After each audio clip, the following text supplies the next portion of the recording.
አሁን ላይ ከምታዩ ቪዲዮዎች የእውነት ይሄ በጣም የተሻለ ቪዲዮ ነው ብዬ አስባለሁ። ምክንያቱም ዛሬ ፕራክቲካል የሆነ ነገር ሊነግራችሁ ነው የመጣሁት። ከረምታችንን እንዴት አሪፍ አድርገን ተጠቅመን ለጥሩ ፐርፐዝ እንጠቀምበታለን የሚለውን ሀሳብ ነው የሚያወራችሁ። ስፔሻሊ አካዳሚክ ጆርኒ ላይ ያላችሁ ተማሪዎች በጣም ይጠቅማቸዋል፣ ታመሰግኑኛላችሁ። ከረምት ላይ ሃይስኩል እያለው እንዴት ነበር እኔ የሚያደርገው? ከረምት 10ኛ ክፍል ሲሆን 10ኛ ክፍል ላይ 11ኛ ክፍል ኮርሶችን አጠናና የተወሰኑን ያክል ከቨር አድርጌ ነበር የሚገባው። 11ኛ ክፍል ስገባ ተማሪዎች በነበርኩበት አይነት ደረጃ አያገኙኝም ነበር። ራሴን አፕግሬድ አድርጌ ነበር የሚሄደው።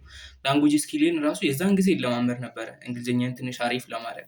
በተለይ እኔ የነበርኩበት አካባቢ ላይ የእንግሊዝኛ ቋንቋ እንትን ብዙም አይደለም ነው ላይክ ተማሪ እንግሊዝኛ ስታወራ የሆነ ጉራ ነገር ነው የሚመስለው። እንደዛ የሚመስላቸው ተማሪዎች ነበሩ። ኢቭን ጉረኛ ልጅ ነው ያሉኝ ብዙ ተማሪዎች እንዳሉ አይሆፕ 10ኛ ክፍል ምናምን ስማር አይሆፕ ይመስለኛል።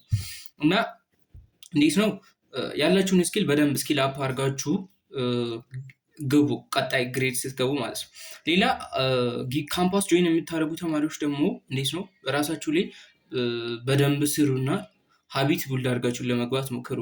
የምታነቡበትን ወይ ትንሽ ፍሬሽ ሴምስተር ላይ ውጤት ማምጣት ስላለባችሁ ማለት ነው። ለምሳሌ እኔ ሀቢት ቡልድ አድርጌ ስለገባውን ግቢ ሲገባ ስትራግል አላደረኩም ፍሬሽ ሴምስተር ጥሩ ውጤት ለማምጣት።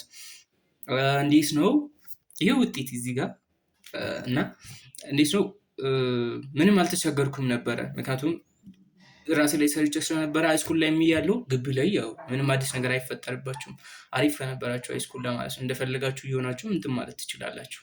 ሌላ ነገር ከረምት ላይ ፕላስ ላንጉጅ ምናምን ከመማር ውጭም ሶፍትዌር ምናምን መግባት የምትፈልጉ ተማሪዎች ካላችሁ ፕሮግራሚንግ ስኪላችሁን በደንብ ስኪል አፕ አድርጋችሁ ነው።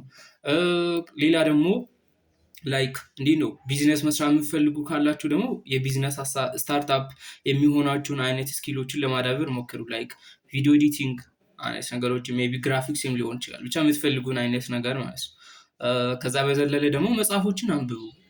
አሰ ሪኮመንዴሽን መጽሐፍ ሪኮመንድ አድርገን ካላችሁ ደግሞ እኔ ካነበብኩት ሪኮመንድ የሚያደርጋችሁ ያው ተማሪም ስለሆናችሁ ሀቢት ቢልድ ለማድረግም ስለሚጠቅማችሁ አቶሚክ ሀቢትን አንብቡት።